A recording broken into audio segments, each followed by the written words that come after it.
Hi friends, আজকে চলে এসেছি একটা নতুন রান্না নিয়ে। আজকে আমি বানাবো বিটরুট কাটলেট বা ভেজিটেবল চপ বলো, তার মধ্যেও বিটরুট ইউজ করা হয়। তো আমি বানাবো বিটরুট কাটলেট। অনেকে বিটরুট ভালোবাসে, আবার অনেকে ভালোবাসে না। তো যারা ভালোবাসে না তাদের জন্য এই রেসিপিটা। তারা একবার এরকমভাবে কাটলেট বানিয়ে খেয়ে দেখতে পারে। এটা খুব হেলদি আর খুব ভালোভাবে হয়েও যায় জিনিসটা। প্রথমে এটা বানানোর জন্য কি কি লাগবে সেটা আগে আমি দেখিয়ে নিই। প্রথমে আমি এখানে একটু আলু আর বিটরুট এটাকে ভালো করে সেদ্ধ করে নিয়েছি। আলুর রংটা একটু লাল লাল লাগছে কারণ আলু আর বিটরুটটা একসাথে সেদ্ধ করা হয়েছে। প্রথমেই আমি এখানে মটরশুঁটি আর ক্যাপসিকাম কেটে রেখেছিলাম, সেটা দিয়ে দিলাম। তারপরে একটু পেঁয়াজ কুচো করে কেটে রেখেছিলাম, সেটাও দিয়ে দিলাম। আর তার সাথে আমি ধনেপাতা, একটু আদা কুচি, আদাটাকে গ্রাইন্ড করা, আর তার সাথে লঙ্কা কুচি, এইগুলো আমি এখানে আলু আর বিটের মধ্যে সব দিয়ে দিলাম। পরিমাণ মতো রক সল্টও আমি দিয়ে দিলাম, যতটা পরিমাণে হবে। আমি এখানে টোটাল 3টে আলু নিয়েছি, একটা গোটা বিটরুট নিয়েছি, তো সেই হিসাবেই আমি রক সল্ট দিয়ে দিলাম। সামান্য একটু হলুদ গুঁড়ো দিলাম। তারপর পরিমাণ মতো একটু ধনে গুঁড়ো আর একটু জিরে গুঁড়ো এর মধ্যে দিয়ে দিলাম। আচ্ছা, যদি চাট মশলা থাকে সেটাও তোমরা দিতে পারো। আমি চাট মশলাটা ঠিক পছন্দ করি না, তাই জন্য আমি আর কিছু দিচ্ছি না। আমার এই জিনিসগুলোতেই খুব সুন্দর একটা কাটলেট হয়ে যাবে। দেখো, খুব সুন্দর করে আমি এখানে মেখে নিয়েছি, পুরো লাল বিটরুটের একদম যে কাটলেটের জিনিসটা রেডি হয়ে গেছে। এবার আমি একটা একটা করে সুন্দর করে শেপ বানিয়ে নেবো। এবার তোমরা গোলও করতে পারো বা চাপটাও করতে পারো, যে কোনো শেপে বানাতে পারো। আমি মোটামুটি সেই রকম বানিয়ে নেবো। আর আমি এখানে ব্রেড ক্রাম্বসও বানিয়ে নিয়েছি। যে কোনো বিস্কিটের ভালোভাবে মিক্সিতে জল ছাড়া গ্রাইন্ড করে নিলেই এই জিনিসটা হয়ে যায়। তো আমার এটা কোনো রেডিমেড না, আমার কাছে যে বিস্কিট থাকে সেইটা দিয়ে আমি শুকনো ব্রেড ক্রাম্বস ভালো করে বানিয়ে নিয়েছি। পুরো ঘরোয়াভাবেই বানিয়ে নিয়েছি। এবার আমি এক একটা করে ভালো করে শেপ করে এর মধ্যে কোট দিয়ে আমি সেটাকে রেডি করব। এখানে আমি কোনো রকম চিনি ইউজ করছি না, কারণ বিটরুটটা একটু মিষ্টি টাইপেরই, তাই জন্য কোনো চিনি আমি এখানে দিচ্ছি না, শুধু নুন দিলেই হয়ে যাবে। এইভাবে সুন্দর করে আমি সবগুলো বানিয়ে নেব।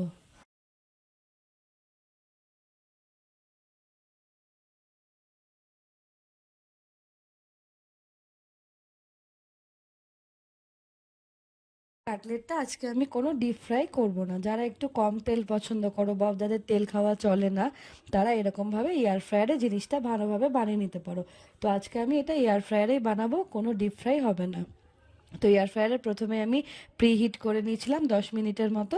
তারপরে আমি এখন একটু তেল ব্রাশ করে নেবো। তোমরা চাইলে নাও করতে পারো, করলেও কোনো অসুবিধা নেই, তাহলে চিটে যায় না জিনিসটা। তো আমি এখানে হালকা একটু তেল ব্রাশ করে নেবো। একবার তেল ব্রাশ করলেই আমার 2 রাউন্ড বলো বা 3 রাউন্ড বলো, যতগুলো কাটলেট আছে আর কি, ভালোভাবে সবগুলোই হয়ে যাবে। একবার করলেই এনাফ, বারবার করার কোনো প্রয়োজন নেই। ভালোভাবে তেল ব্রাশ করে নেওয়ার পরে আমি একে একে কাটলেটগুলো দিয়ে দেবো। হয়তো 4টে কি 5টা কাটলেট একেবারে হবে।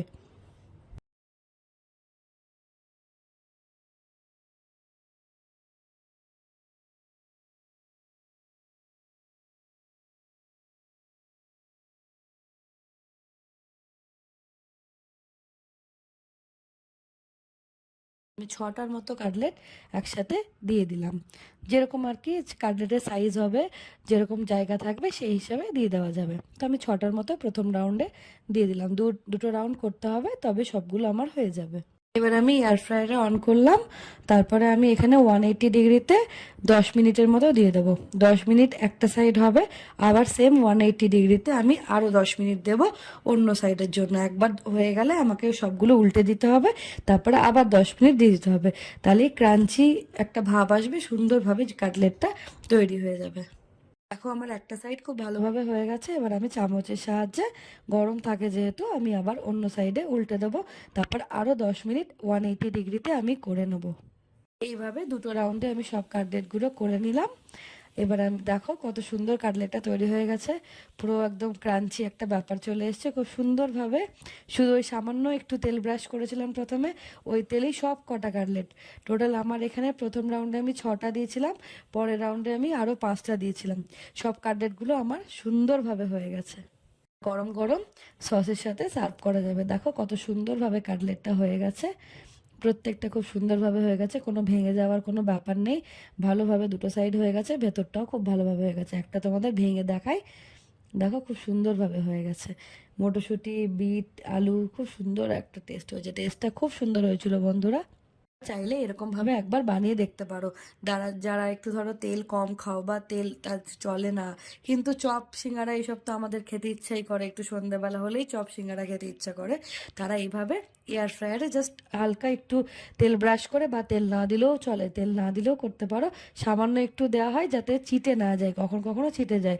তো সেটা সম্পূর্ণ ডিপেন্ড করছে তোমার জিনিসটা মাখার ওপর, যেমনভাবে তুমি মাখছো। অনেকে চাইলে তখনও একটু সামান্য তেল দিয়ে জিনিসটা মাখতে পারে, তাহলে আর ব্রাশ করার প্রয়োজন নেই। আমি যেহেতু তেল দিয়ে মাখিনি, নর্মালি মেখেছি, সেই জন্য হালকা একটু ব্রাশ করে দিয়েছি। একবার তেলের মধ্যে ব্রাশটা দিয়ে যেটা বুলিয়ে দিলে ভালোভাবে সব কটা হয়ে যাবে সুন্দর করে।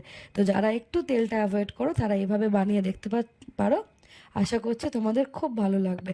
আর টেস্টটাও বন্ধুরা খুব সুন্দর হয়েছে, তোমরা দেখেছো আমি কি কি দিয়েছি। সামান্য একটু নুন, হলুদ, ধনে গুঁড়ো আর জিরে গুঁড়ো, এইটা আর সামান্য লঙ্কা, পেঁয়াজ, ধনে পাতা। তো এর মধ্যে কোনো আনহেলদি ব্যাপার নেই, একদম হেলদি হেলদি একটা সন্ধ্যেবেলা স্ন্যাক্স হয়ে গেল সুন্দর করে, বিটরুট কাটলেট। আমার ভিডিওটা যদি তোমাদের ভালো লেগে থাকে তাহলে একটা লাইক, শেয়ার আর সাবস্ক্রাইব করে দিও। Thank you.